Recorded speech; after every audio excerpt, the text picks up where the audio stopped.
Breaking news, isa sa mga suspek o pumaslang kay Sir Tata George Capistrano ay nahuli na po ni Yorme Isko Moreno o ng mga kapulisyan at sumuko mga kois mga guys. Sumuko pala ito mga kois mga guys dahil natatakot sa kanyang buhay. So ito na po yung update na si B-Boy yung driver po. Yung nakamotor ng Inmax at yung tumira ay si Albert na hindi pa sumuko. Sumuko ka na Albert. Huwag mong tangkaing manlaban. Baka magiging santo ka pa ni Hontiveros, ni Father at ni Trillanes. So ito po yung video mga kois mga guys. Panoorin po natin Hi, magandang araw po mga Batang Maynila, sa mga nanay at tatay ko at sa aking mga pinakamamahal na lolo't lola sa lungsod ng Maynila.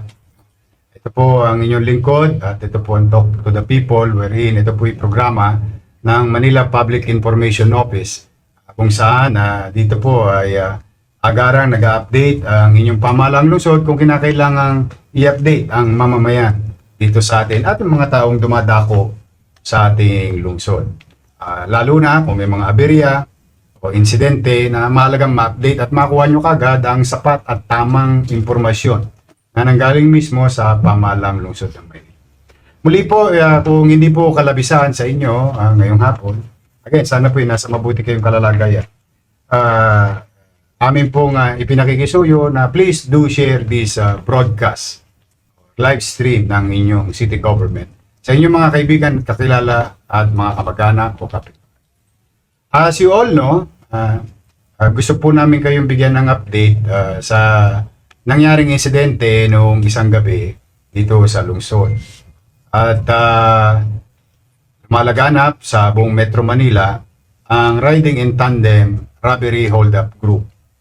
At ang pinaka-latest nila ay nangyari po dito sa Tondo, sa Salonga, Balot. At ang isa pong biktima, lililang biktima, ay dati pong pulis Maynila. Kakaretiro lang Retiro ng maayos, matagal naglingkod sa mamamayan sa lungsod ng Maynila. Taga Maynila, taga Tondo. Dito po pinanganak, dito po lumaki, dito nag-aral, dito rin naglingkod sa atin bilang pulis. At sa hindi inaasahang pagkakataon, may dalawang kriminal nadisgrasya po si George Capistrano na dati ko ring security at hindi ko lang po security, kaibigan din po namin. At yung nakikita nyo sa likod na mga pulis ay mga pulis na mga kaibigan namin lahat. Kasi po pag usually para lang magka-idea kayo, sa Maynila po medyo mabigat po ang bonding ng pulis sa kapwa pulis. Lalo pa kung dito at tubong Maynila. Yung iba po naman dito na nakakasama namin na pinadadala ng Philippine National Police ay nagiging barkada rin namin. Because we have that kind of brotherhood in the city. At totoo po, nung araw nga po, meron pong kasabihan dito nung araw, talaga pong bata po ako noon. Cop killer never grows old. Sabi nga dito sa Maynila. But the thing is, bago na ang panahon, may mga bagay na kailangan sundin sa pagpapatupad ng batas. At ang tagubilin ko lagi sa mga pulis, paggamat magkakaibigan, kakilala, kapitbahay, kababata, ipatutupad ang batas ayon sa mga lituntunin ng mga umiiral na batas din. Tama at sapat. O kaya po through the years, may mga kriminal na lumalakas ang loob dala sa mga makabagong batas o mga bagong alituntuning dapat tupdin ng mga opisyal na pulis at mga police or enforcement unit. So, having said that, mayroon po tayong isang biktima ng pulis.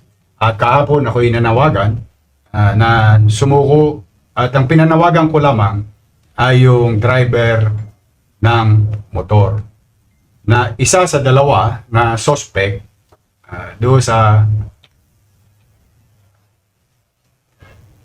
pangyayaring sa krimen na nangyari.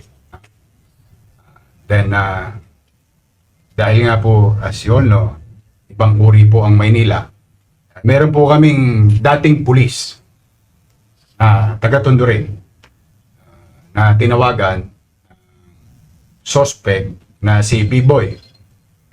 Ito po si B-Boy.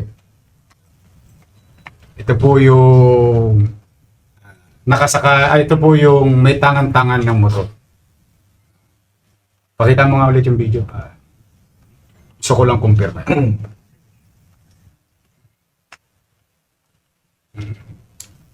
O, ikaw ba yung nasa motor? Opo.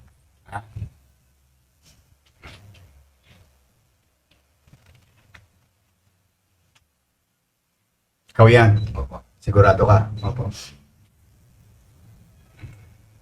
Post mo na.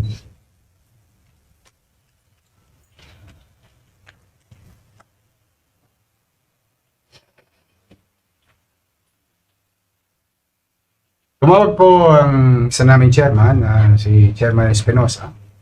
At yung kanyang asawa ay dati namin pulis. Antigong pulis din. Yan, yung kinukwento ko kanina, alam niya, ibig sabihin, sa lungsod. Halika rito pa. Ano ba ang ginawa nitong? Kwento mo nga sa amin saglit. Ang una, Mayor, tumawag yung isang asset natin doon. Tanong kasi ako sa kaso, sino ba yung pinatay kung confirm nga si Bibo yung involved? So, ginawa ko, follow up. Dugtong hanggang may anong umaga, nagpumunta sa akin sa babae. Sir, confirm si Bibo nga. Pero sir, susuko daw siya. Sigurado ka, confirm, pina-confirm ko na, susuko. And nung tumawag, confirm, kung saan lugar, biyahe kami. Wala akong mga kabady, sir, sinama ko ito. Chairwoman. And then, yung isang tao, itong anugang kong bagong polis, sa SWAT naka-assign, kinuha ko na rin. Kasi ayaw talaga sumuko sa kahit ng polis. Bakit naman daw? Then, kinuha ko yung isang polis umano natin from Station 3. Kinuha ko rin, siya may-ari ng sakyan, wala ko sa sakyan, sir. So, kami lang bumiyahe. Sa Arayat. Arayat po. Ito po, para lang sa kaalaman ninyo, no, umabot sa investigasyon, alam na namin kung nasaan sila. Pati yung kasama nito. Kaya lamang, kami nga po, pinipilit ko maging makatao at makipagkapwa-tao.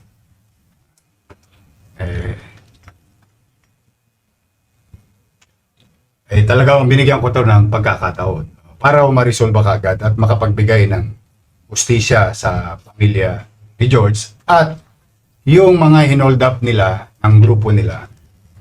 Noong Enero, si Mijares, yung isa pa sa Kabagan, sa may Sampaloc, yung tindahan ng pansit.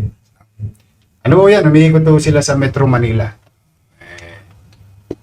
Masama lang talaga ito nangyari to. Pare, thank you. Thank you. Thank you very much. Salamat. We owe it to you. Oh, ito po si Big Boy. Bakit naman na kailangan niyo papatayin yung biktima? Ito lang naman po, wala naman po ang alam na papatayin niya. Yung pagbaba, binaril niyo agad. Hindi ko naman, Ano pangalan nun? Albert Magdarao po. Albert Magdarao. Hindi ko naman po alam na papatayin niya. Eh, wala naman po akong dalang baril, siya lang po na may dala. Driver lang po ako.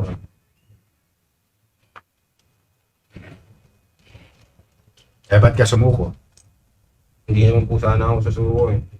Kaya sa kanila, kung ibang polis lang po, hindi naman po talaga sana ako susuko eh. Kahit pumatay po sana ako. Kasi yung ibang polis na ginawa nila sa akin, hindi naman makatarungan yung ginawa nila sa akin. Sinong police? Police Maynila o Police police? Quezon City, si Sir Ang, yung arresting ko.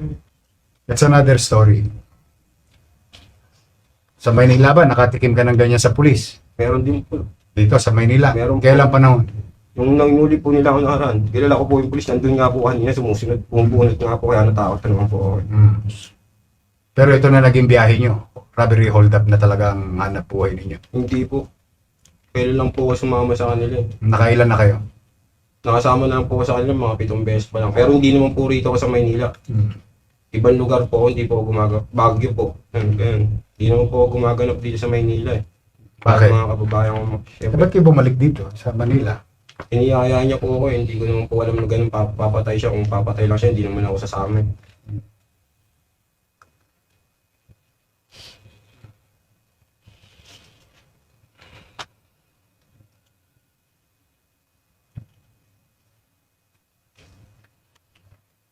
Anyway, ito po, marami nang binigay sa aming impormasyon.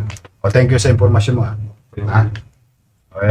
Iimbestigahan po ito at ito itatanganan na nila Dave dyan sa homeside at sisiya sa atin. At doon sa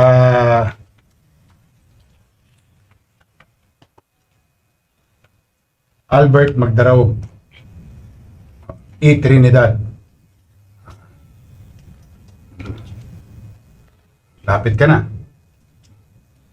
Lapit ka na mahuli. Anyway, maraming salamat sa binigay mo lahat ng impormasyon sa amin dito. Yun po mga kababayan, bilang update sa inyo sa sitwasyon nitong isang krimen na para sa amin, no?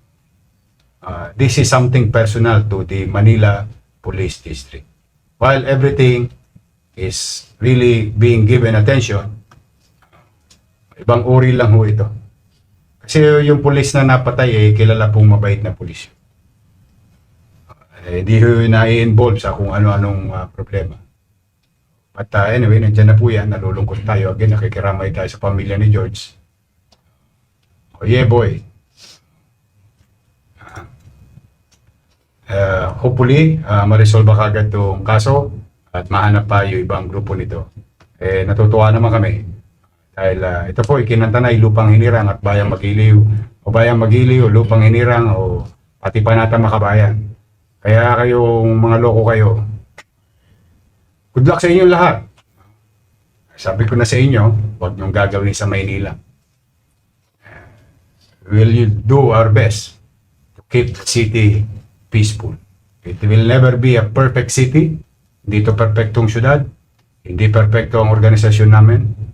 But if you do these things in Manila, whether sa pulis o sa ordinaryong tao, hahalugugin namin ang buong bansa. So muli, mga kababayan, i-update po namin kayo sa mga ilang araw pa. Actually, oras.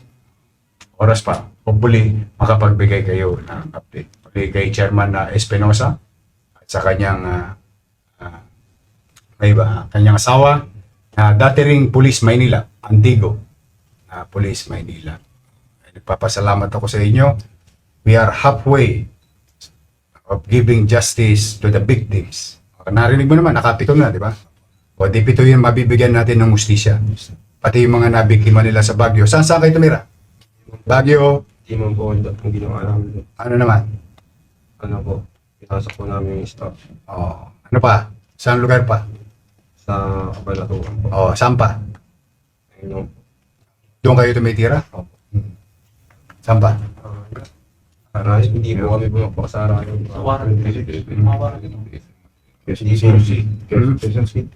Quezon City. ayun nga yung pati So first time nyo rito na tumira sa Maynila? po. At lakas loob talaga kayo. Hindi lang naman po yung lumalakad dito, marami po sila. May mga nakakasabahan din po kami. Okay. O yun na, nasabi niya na kanina. Bahala na ang investigation. Marami ng tinugan. So muli po mga kababayan, mag-iingat po kayo. Rest assured in our own little way, through the leadership of General Abad, to the men and women, officers, and regular policemen of the City of Manila, the Manila Police District. We'll do our best. Itong mga insidente ito, kung kinakailangan maiwasan. Kung nangyari, maihatid sila sa justisya. Pagbigay. So good job po sa mga kapulisyan, especially yung retiradong Police Antigo na sa kanya po sumuko yung suspect.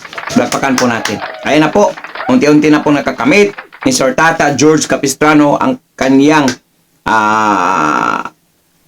hustisya mga kois mga guys. No, sana po sumuko at mahuli na po yung tumira talaga. Yung angkas o yung riding in tandem dahil sumuko na po yung driver mga kois mga guys. Grabe talaga yung diskarte ni Yorme Isko Moreno.